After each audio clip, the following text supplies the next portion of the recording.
नमस्ते, मैं बीना किचन से बोल रही हूँ। आप लोगों को हार्दिक स्वागत है और उम्मीद करती हूँ आप अच्छे होंगे और सुरक्षित होंगे। आज बात करते हैं, वैसे खरवास तो लग चुका है 14 मार्च से और 13 अप्रैल तक रहेगा, क्योंकि खरवास में हमसे जाने अनजाने में जो गलतियां हो जाती है हमें पता नहीं चलता है। तो प्लीज़ इस पर थोड़ी हमें फोकस खरवास के महीने में करनी चाहिए। खरवास के महीने में हमें मुंडन नहीं कराना चाहिए, गृह प्रवेश नहीं करना चाहिए, भूमि पूजन नहीं करना चाहिए। इस सब चीज़ें का ध्यान रखना चाहिए। जैसे हमें कहीं आना जाना हो, पहली बार हमें ससुराल जाना है या पीहर जाना है, तो ये सब चीज़ें का ध्यान देना चाहिए, क्योंकि खरवास में ये सब चीज़ें हमें परहेज करना चाहिए, नहीं आना जाना चाहिए। खरवास के महीने में यदि हम सोचे अपनी बहू को बुला ले तो प्लीज़ इससे थोड़ा सा बचना चाहिए। खरवास के महीने में हमें बहू को नहीं बुलाना चाहिए, कहीं जाना भी नहीं चाहिए। कहीं हमें जैसे मकान के पैसे देना है या खरीदना है, रेंट पर जाना है, तो प्लीज़ इससे, क्योंकि हम रेंट के ही कमरे पर जा रहे हैं तो इसको बदलना नहीं चाहिए, क्योंकि यदि हम बदल भी लिए खरवास के महीने तो थोड़ी परेशानी होती रहती है। तो यही मन में होता कि क्यों हमने ऐसा गलती कर लिया कि खरवास के महीने में हम अपना मकान चेंज कर लिए। तो इसलिए खरवास के महीने में हमें परहेज करना चाहिए। खरवास के महीना में जहाँ रहें वहीं रहना चाहिए। खरवास के महीने में हमें सूर्य देवता की अत्यधिक पूजा करना चाहिए, रोरी चंदन, लाल चंदन से, लाल फूल से, क्योंकि ये सब चीज़ करने से हमें सूर्य देवता का पूजा जरूर करना चाहिए, क्योंकि सूर्य की बल खरवास के महीने में कमज़ोर हो जाता है। इसलिए शादी ब्याह खरवास के महीने में नहीं होता है।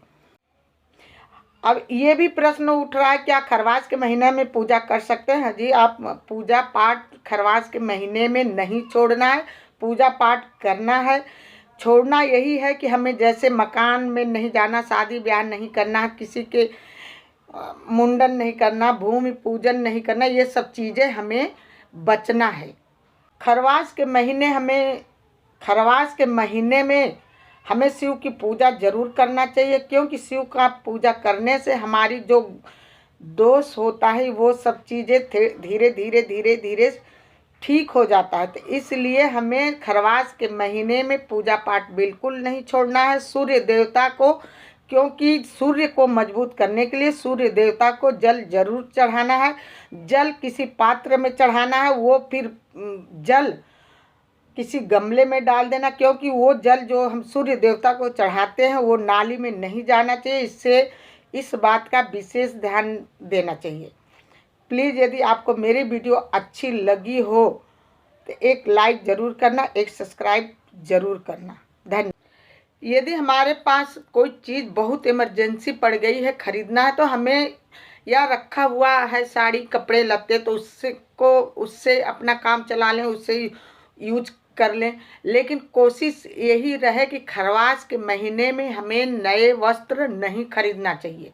इस चीज़ का विशेष करके ध्यान देना चाहिए, क्योंकि खरवासी इसलिए बनाया है, जो लोग नहीं मानते बाद में परेशान होते हैं, तो वही उनको मन में विचार आने लगता है कि क्यों हमने खरवास के महीने में खरीद लिया, या खरवास के महीने हमने पूजा पाठ कर लिया, भूमि की पूजा कर ली, या मकान का निर्माण करवा लिया, या गृह प्रवेश करवा लिया। तो ये सब चीज़ें, गृह प्रवेश या मकान का निर्माण हमें खरवास के महीना में नहीं करना चाहिए। यदि शनिवार वाले दिन हमें पीपल के पेड़ में दीपक जलाकर रखना चाहिए। इससे हमारे शनि ग्रह जो होता है दशा धीरे धीरे सही होने लगते हैं, और जो 7.5 या ढैया लगा हुआ है तो हमें पीपल के पेड़ में जल चढ़ाना चाहिए और दीपक शाम को लगाना चाहिए। इससे हमें राहत मिलती है। धन्यवाद।